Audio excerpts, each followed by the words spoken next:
അമേരിക്കയുടെ ഇലക്ഷൻസ് അടുത്തിരിക്കുകയാണ്. വോട്ടെടുപ്പ് തുടങ്ങാൻ പോവുകയാണ്. ഇങ്ങനെ അമേരിക്കയുടെ ഇലക്ഷൻസ് വളരെ തീവ്രമായി നടന്നുകൊണ്ടിരിക്കെ ലോകത്തിൽ അമേരിക്കയെ അടിസ്ഥാനമാക്കി പല രാഷ്ട്രീയം നടക്കുന്നുണ്ട്. അല്ലെങ്കിൽ അമേരിക്കയെ അടിസ്ഥാനമാക്കി മാത്രം രാഷ്ട്രീയം നടത്തുന്ന പല രാജ്യങ്ങൾ ഉണ്ട്. ഏതൊരു രാജ്യത്തെ എടുത്താലും ഒന്നെങ്കിൽ അമേരിക്കയുടെ സൈഡ് ഉണ്ടാകണം, അതല്ല എങ്കിൽ റഷ്യ, ചൈന, ഇതിലേതെങ്കിലും ഒരു സൈഡ് നിന്നാൽ മാത്രമേ ആ രാജ്യത്തിന്റെ രാഷ്ട്രീയം ചലിക്കുകയുള്ളൂ. അതല്ല, ഞാൻ ആരുടെ ഭാഗത്തും ചേരുകയില്ല, എന്നെക്കൊണ്ട് ഒറ്റയ്ക്ക് എല്ലാം ചെയ്യാൻ സാധിക്കും, മറ്റു രാജ്യങ്ങളുടെ സഹായം ഇല്ലാതെ, അല്ലെങ്കിൽ ഈ മൂന്ന് വിഭാഗവും ഇല്ലാതെ ഏതൊരു ചേരിയും ചേരാതെ ജീവിക്കാൻ കഴിയും എന്നുള്ള അവസ്ഥ ഏതൊരു രാജ്യത്തിനും ഇല്ല, നമ്മുടെ ഇന്ത്യ ഉൾപ്പെടെ. എത്ര തന്നെ നമ്മൾ ഈ ചേരിചേരാ നയം എന്നൊക്കെ പറഞ്ഞാലും നമ്മളിപ്പോ ഉപയോഗിക്കുന്ന വസ്തുക്കൾക്കെല്ലാം ടെക്നോളജി വൈസ് ആയാലും അത്യാവശ്യ വസ്തുക്കളായാലും ഈ മൂന്ന് രാജ്യങ്ങളിൽ ഏതെങ്കിലും ഒന്നിനെ ആശ്രയിച്ചിരിക്കേണ്ട അവസ്ഥയാണ് ഇപ്പോഴും ഉള്ളത്. അങ്ങനെയുള്ള വളരെ പ്രധാനപ്പെട്ട ഒരു രാജ്യത്തിന്റെ പ്രസിഡന്റ് ഇലക്ഷൻ നടക്കാൻ പോകുന്ന സമയത്ത് ലോക രാഷ്ട്രീയത്തിൽ പ്രധാനപ്പെട്ട മാറ്റങ്ങളും സംഭവിക്കുന്നുണ്ട്. പ്രധാനമായി മിഡിൽ ഈസ്റ്റിലും റഷ്യ ഉക്രൈൻ യുദ്ധത്തിലും സംഭവിക്കാൻ തുടങ്ങിയിട്ടുണ്ട്. ഇവയെല്ലാം ഈ ഒരു വീഡിയോയിലൂടെ അറിയാം. പ്രധാനമായും ഇറാൻ സംബന്ധിക്കുന്ന ചില അപ്ഡേറ്റ്സ് വന്നിട്ടുണ്ട്. ഇവയെല്ലാം ഈ ഒരു വീഡിയോയിലൂടെ വിശദമായി അറിയാം.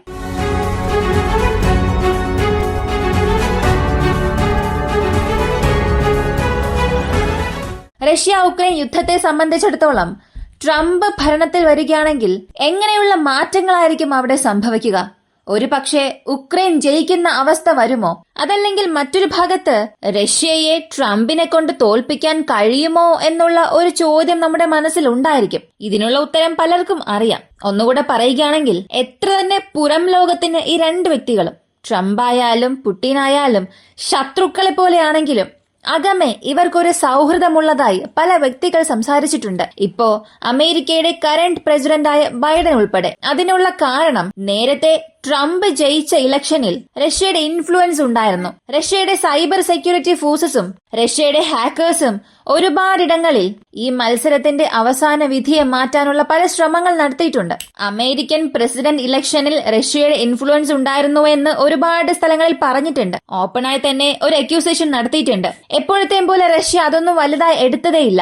നിങ്ങൾ പറയുന്നത് പറയുക, നിങ്ങളുടെ രാജ്യത്തിന്റെ ഇലക്ഷൻസിൽ തലയിട്ട് മാത്രമേ എന്റെ രാജ്യത്തെ മുന്നോട്ട് കൊണ്ടുപോകാൻ കഴിയൂ എന്ന അവസ്ഥ എനിക്കില്ല. ഇങ്ങനെ പല സ്ഥലങ്ങളിൽ റഷ്യയും പറഞ്ഞിട്ടുണ്ട്. എന്നാൽ അമേരിക്കയുടെ ഇലക്ഷൻസിൽ റഷ്യയുടെ ഇൻഫ്ലുവൻസ് ഉണ്ടെന്നുള്ളത് തീർച്ചയാണ്. അത് ഏത് വിധത്തിലാണ് ഉള്ളത്? ഡയറക്റ്റ് ഹാക്കേഴ്സിനെ ഉപയോഗിച്ചാണോ ചെയ്യുന്നത്, അല്ലെങ്കിൽ മറ്റേതെങ്കിലും രീതിയിലുള്ള ഇൻഡയറക്റ്റ് ആയ സപ്പോർട്ടാണോ എന്നുള്ളത് മാത്രമാണ് ഇവിടെയുള്ള ഒരു ചോദ്യം. ഒരുപക്ഷെ അതിനുള്ള ഉത്തരം നിങ്ങൾക്കറിയാമെങ്കിൽ കമന്റിൽ പറയുക. ഇങ്ങനെ റഷ്യയ്ക്കും അമേരിക്കൻ പ്രസിഡന്റ് കാൻഡിഡേറ്റ് ആയ ട്രംപിനുമിടയിൽ പുറം ലോകം അറിയാത്ത പല ബന്ധമുണ്ട്. ഇതിൽ വളരെ പ്രധാനപ്പെട്ട കാര്യം ഈ റഷ്യ ഉക്രൈൻ യുദ്ധമാണ്.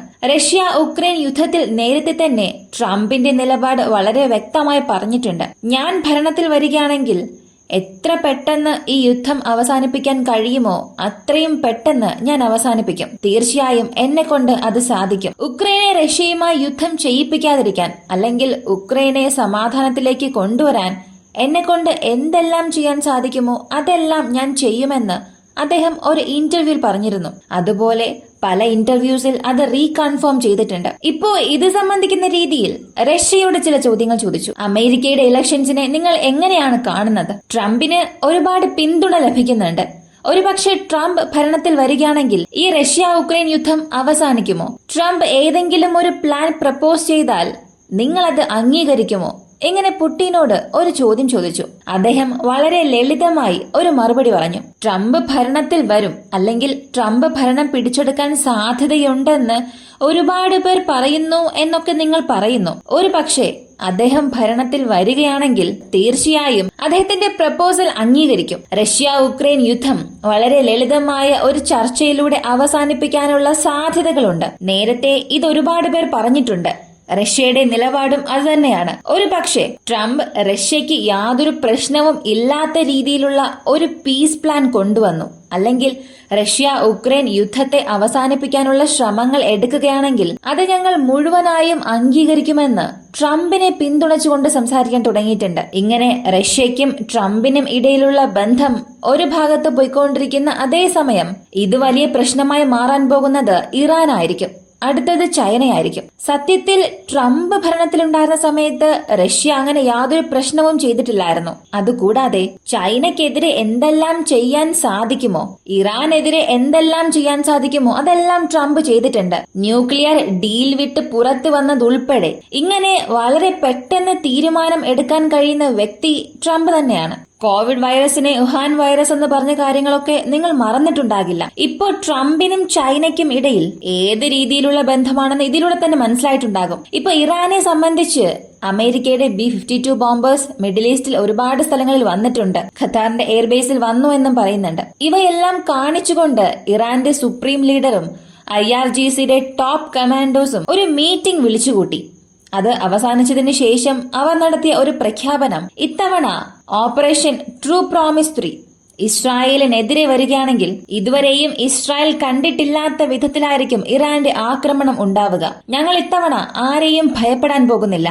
ഞങ്ങൾ ആരെയും ഭയപ്പെടണം എന്ന ആവശ്യവുമില്ല. ഇത്തവണ ഇസ്രായേലിന് ഇറാൻ നൽകുന്ന റെസ്പോൺസ് അല്ലെങ്കിൽ ഇറാൻ പറയുന്ന മറുപടി എന്നത് നീണ്ടു നെളിയുന്ന ഒരു പാത പോലെ ആയിരിക്കും. തീർച്ചയായും ഇസ്രായേൽ വളരെ സർപ്രൈസ് ആകുന്ന രീതിയിൽ പ്രതീക്ഷിക്കാത്ത സമയത്ത് ഞങ്ങളുടെ മറുപടി ഉണ്ടാകുമെന്ന് കൺഫേം ചെയ്തു. അപ്പോ ഇറാനെ സംബന്ധിച്ച് ഇസ്രായേലിനെ അവർ ആക്രമിക്കാൻ പോകുന്നു എന്നുള്ളത് ഏകദേശം കൺഫേം ആയിട്ടുണ്ട്.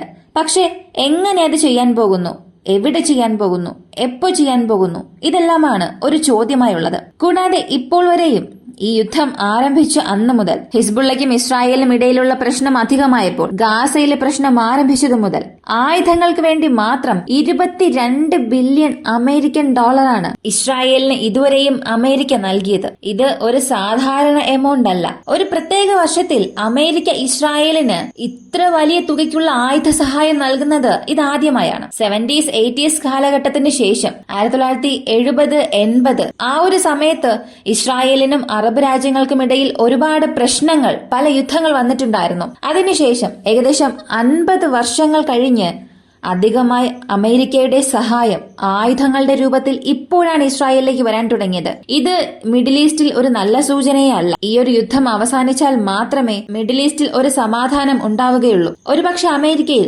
ട്രംപ് ജയിക്കുകയും അത് റഷ്യയ്ക്ക് ഒരു ഭാഗത്ത് അനുകൂലമാവുകയും മറ്റൊരു ഭാഗത്ത് ഇറാന് എതിരെയുള്ള മൈൻഡ് സെറ്റിൽ ന്യൂക്ലിയർ സൈറ്റ്സിൽ സ്ട്രൈക്ക് നടത്താൻ തുടങ്ങിയാൽ തീർച്ചയായും മിഡിൽ ഈസ്റ്റിൽ സമാധാനം ഉണ്ടാകില്ല. പക്ഷേ ട്രംപിനെ സംബന്ധിച്ച് അദ്ദേഹം ഇത് തന്നെ ചെയ്യും. ഇത് ചെയ്യില്ല എന്നൊന്നും നമുക്കൊരിക്കലും പെട്ടെന്ന് പറയാൻ സാധിക്കില്ല. അദ്ദേഹം എന്ത് ചിന്തിക്കുന്നു, ഇതൊന്നും ചെയ്യില്ല എന്നൊന്നും ഊഹിക്കാനേ സാധിക്കില്ല. നമുക്കെന്നല്ല, കൂടെയുള്ള വ്യക്തികൾക്ക് പോലും അദ്ദേഹം എന്ത് ചെയ്യും എന്ന് അറിയാൻ കഴിയാത്ത ഒരവസ്ഥയാണ്. ഇപ്പൊ നടക്കാൻ പോകുന്ന അമേരിക്കയുടെ ഇലക്ഷൻസ് മിഡിൽ ഈസ്റ്റിനും റഷ്യയ്ക്കും, എന്തിന് നമ്മുടെ ഇന്ത്യക്കും വളരെ പ്രധാനപ്പെട്ട ഒരു പൊസിഷനിലേക്ക് കൊണ്ടുവന്ന് നിർത്തിയിരിക്കുകയാണ്. ട്രംപ് ജയിക്കുകയാണെങ്കിൽ ഒരു രീതിയിൽ നല്ലതായി മാറും. ഒരു പക്ഷെ ട്രംപ് ജയിച്ചില്ല, വീണ്ടും Biden administration, Kamala Harris president ആവുകയാണെങ്കിൽ അതും ചില നന്മകളും തിന്മകളും അവിടെ കൊണ്ടുവരും. ഈ ഒരു വീഡിയോയെ കുറിച്ചുള്ള നിങ്ങളുടെ അഭിപ്രായം കമന്റിൽ പറയുക. വീഡിയോ ഇഷ്ടമായാൽ ലൈക്ക് ചെയ്യുക, ഷെയർ ചെയ്യുക. നമ്മുടെ ചാനൽ ആദ്യമായി കാണുന്നവരാണെങ്കിൽ മറക്കാതെ സബ്സ്ക്രൈബ് ചെയ്ത് സപ്പോർട്ട് ചെയ്യുക. മറ്റൊരു വീഡിയോയുമായി വീണ്ടും കാണാം.